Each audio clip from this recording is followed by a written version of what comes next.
Hello, हम लोग class 10 UP board NCERT किताब या कोई भी बोर्ड हो, अदर बोर्ड भी, उसके लिए हम एग्जाम 2000, अब आपका एग्जाम 2024 में होगा, तो उसके लिए हम क्या कर रहे हैं, चैप्टर वाइज जितने भी सवाल हैं आपके, पाठगत प्रश्न है, आपके अभ्यास प्रश्न या एग्जाम्पलर जो भी हैं, एनसीईआरटी के भी एग्जाम्पलर जो भी है इंपॉर्टेंट क्वेश्चन उसे पढ़ेंगे कि जिससे हम की आसानी से अच्छे नंबर ला सकें। और हम लेसन 1 से स्टार्ट कर रहे हैं, तो लेसन 1 से स्टार्ट कर रहे हैं, तो ये जो हाई स्कूल का जो होता है सिलेबस, वो आपके हमेशा कॉम्पिटेटिव एग्जाम में भी आता है। आपका कोई भी एग्जाम हो, आप देख लीजिए, यूपी टेट देख लीजिए, सुपर टेट भी देखिए, इसमें भी मैक्सिमम सवाल जो है आपके इसी से आए हैं, आपके 9 और 10 के सिलेबस से ही आए हैं मैक्सिमम सवाल। आपके ग्रुप डी है, आरआरबी है, आप कोई भी पेपर देखेंगे तो आपको सारे सवाल आपको इसमें से मिल जाएंगे। तो इस पैटर्न से इसको हम ध्यान रखते हुए तैयारी करेंगे कि जिससे कि हम अपने एग्जाम जो हाई स्कूल का एग्जाम है उसे भी अच्छे नंबर से ला सकें। जो कॉम्पिटेटिव एग्जाम है हाई स्कूल के बाद जितने भी पेपर होते हैं जिसमें हाई स्कूल के प्रश्न पूछे जाते हैं या हाई स्कूल तक कितने भी प्रश्न पूछे जाते हैं उसे हम आसानी से कर सके। लेसन 1 है रासायनिक अभिक्रिया एवं समीकरण। आज का प्रश्न है कि किसी पदार्थ यक्स के विलयन का उपयोग सफेदी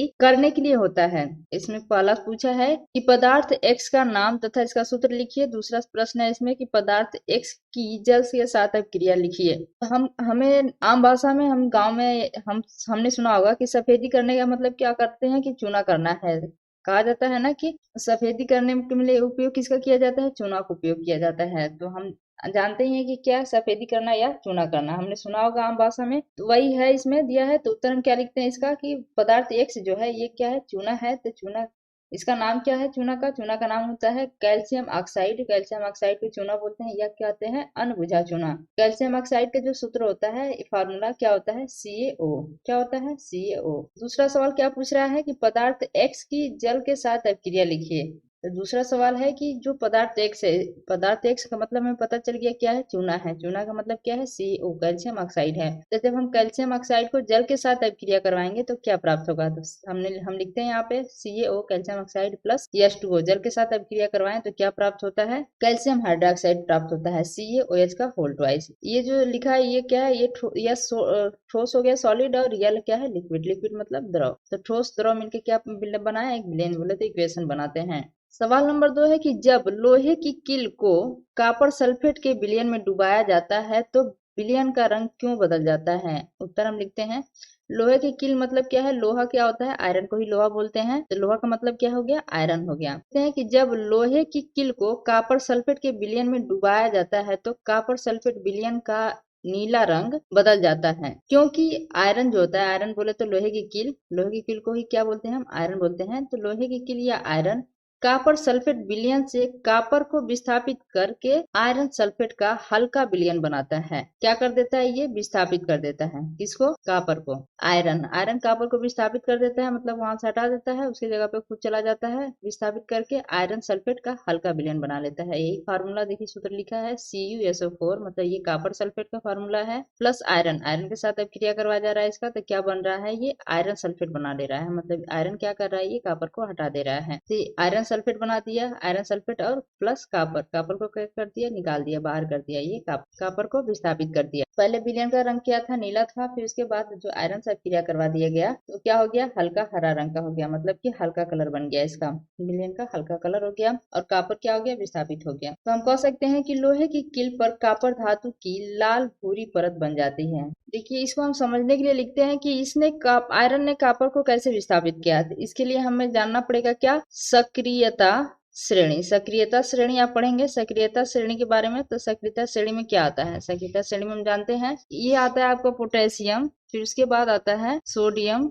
सक्रियता श्रेणी में हम पढ़ते हैं तो पहले आता है पोटेशियम, फिर उसके बाद क्या आता है सोडियम, फिर उसके बाद आता है कैल्शियम, फिर उसके बाद मैग्नीशियम के बाद आता है एल्युमिनियम, फिर उसके बाद जिंक, फिर उसके बाद आयरन। तो हमारा क्या था रिएक्शन, ये आयरन था, इसको ट्रिक लगा देते हैं। फिर इसके बाद क्या आता है, आयरन के बाद आता लेड, उसके बाद क्या आता है हाइड्रोजन, ये हाइड्रोजन जो है। फिर इसके बाद आता है कॉपर, फिर इसके बाद मरकरी, फिर इसके बाद सिल्वर, फिर इसके बाद सोना, बोले तो गोल्ड। ये क्या होता है, ये जो होता है ये सक्रियता श्रेणी, ये नीचे की तरफ जाता है तो क्या है, ये घटता है। ये क्या कह सकते हैं हम इसको हम कह सकते हैं घटती हुई अभिक्रियाशीलता।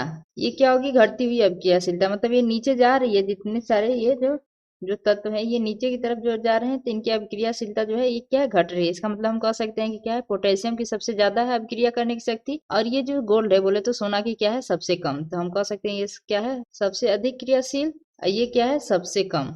इसका मतलब कि पोटेशियम क्या है, सबसे ज्यादा है, फिर इसके बाद सोडियम पोटेशियम से कम है। तो जो ज्यादा है वो क्या करेगा, किसी भी अपक्रिया करवाएंगे तो मान लीजिए सोडियम किसी के साथ है, तो जो ज्यादा है वो क्या करेगा, वो सोडियम को हटा के उसकी जगह पे खुद बैठ जाएगा। भाई पावरफुल आदमी है तो उसको, जो कमजोर है उसको हटा देगा, उसकी जगह पे वो खुद चला बैठ जाएगा। तो वही हो रहा है, वही जो हमें, हमारा समीकरण क्या था कि जो कॉपर सल्फेट है CuSO4, जो कॉपर सल्फेट है ये आयरन के साथ अभिक्रिया करके बना रहा है क्या, आयरन सल्फेट। आयरन सल्फेट बना रहे हैं और कॉपर विस्थापित, कॉपर क्या हो रहा है, विस्थापित हो जा रहा है। जो ये कॉपर सल्फेट है, देखिए इसमें कॉपर कहाँ है, देखिए नीचे है, देख रहे हैं नीचे है, आयरन क्या है, ऊपर है। तो जब आयरन ऊपर है मतलब इसका क्या हुआ कि ये कॉपर से अधिक पावरफुल है आयरन, इसलिए ये क्या कर रहा है, ये कॉपर को हटा दे रहा है। क्या कर रहा है, ये कॉपर को हटा दे रहा है। कॉपर को हटा के क्या कर रहा है, ये खुद उसकी जगह पे आ जा रहा है, इसलिए ये अभिक्रिया संपन्न हो पा रही है।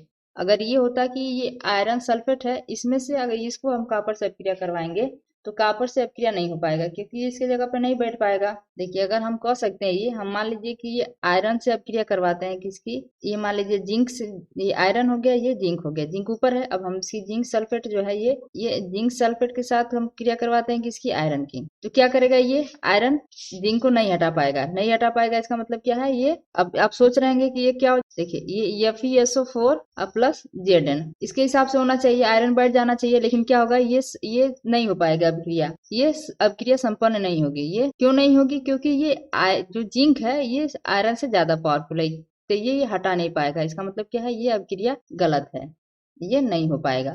इसके जगह पे ये होता, मान लीजिए कि ये Zn प्लस आयरन सल्फेट, ये आयरन सल्फेट है, इसके साथ जिंक के साथ अब क्रिया करवाएंगे तो जिंक हटा देगा आयरन को, तो ये हो जाएगा आपका जिंक सल्फेट प्लस आयरन। क्योंकि जिंक ऊपर है इसलिए क्या कर रहा है, जिंक आयरन को हटा दे रहा है, तो ये जो होगा अब क्रिया होगी, विस्थापित कर दे रहा है। जिंक क्यों कर रहा है, क्योंकि ये सक्रियता श्रेणी जो है इसमें ऊपर है जिंक आयरन से, इसलिए क्या ये अधिक क्रियाशील है, इसलिए ये कम क्रियाशील को हटा के अपने उसके जगह पर विस्थापित, उसका जगह ले ले रहा है और आयरन को विस्थापित कर दे रहा है। लेकिन क्या है, ये वाली अपक्रिया ये नहीं होगी। क्यों नहीं होगी, इसलिए नहीं होगी, अपक्रियाशीलता में क्या है, ये कम अपक्रियाशील है और जिंक अधिक अपक्रियाशील है, इसलिए क्या हो सकता है, ये अपक्रिया नहीं हो सकती है। तो आप समझ सकते हैं, ऐसे कभी भी कोई भी सवाल हो तो आप इसे आसानी से समझ सकते हैं और लगा सकते हैं। मैक्सिमम क्या आता है, हाइड्रोजन से आता है, तो हाइड्रोजन को कौन धातु विस्थापित कर पाएंगे, जो इसके ऊपर है वही विस्थापित कर पाएंगे, या जो इसके नीचे है वो नहीं विस्थापित कर पाएंगे, क्योंकि उनसे खुद ही ये पावरफुल होगा, इसलिए हाइड्रोजन को नहीं विस्थापित कर पाएंगे। लेकिन ऊपर वाले क्या है, ये हाइड्रोजन को हटा सकते हैं। Thank you for watching, please like and subscribe my channel.